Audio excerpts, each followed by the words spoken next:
ఇది కుక్కల దాడిలో ఒక మూగ బాలుడు మాటలు రావంట, చెవులు వినపడవంట. పుట్టుకతోటే ఆ అబ్బాయి పైన 10 నుంచి 15 కుక్కలు దాడి చేసినాయంట. వాళ్ళ ఇంటి నుంచి నార్మల్గా బయటకు వెళ్తున్నాడంట ఆడుకుందామని చెప్పేసి. ఆ టైంలో వీధి కుక్కలన్నీ ఎగబడి ఒంటి మీద ఇంత బట్టలు కూడా లేదు, మొత్తం బట్టలన్నీ చింపేసినాయి. తలపైన, మెడపైన, వీపు పైన, చెవి అయితే కంప్లీట్గా తెంపేసినాయి, మొత్తం కొరికేసినాయి. బట్టలన్నీ కొరికి మరీ దాడి చేసినాయి.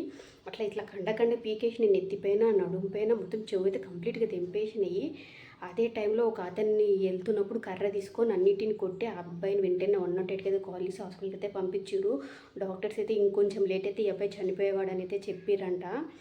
ఇప్పుడైతే మళ్ళీ కుక్కల దాడి ఇంత అసలు అబ్బాయి చెవులినప్పుడు మాటలు కూడా రావంట. ఇట్లాంటి మూగ చెవుటి అబ్బాయి పైన ఇంత దారుణంగా కుక్కలు దాడి చేయడంతో మళ్ళీ సుప్రీంకోర్టు అదంతా కుక్కలని పట్టుకోవాలి, దానికి టీకా ఇచ్చిన తర్వాత ఏదో ఆశ్రమాలు ఉంటుంది కుక్కలకి, అక్కడికి పంపించాలి.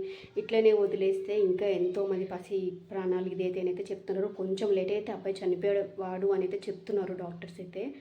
ఇప్పుడు కూడా ఎమర్జెన్సీలో అయితే ఉన్నాడంట. బాగా కొరికేసినాయి, కండ తీసేసినాయి, ఎమర్జెన్సీలో అయితే ఉన్నాడంట. వాడు మంచిగా తొందరగా కోలుకోవాలని అయితే అందరైతే కోరుకుందాం.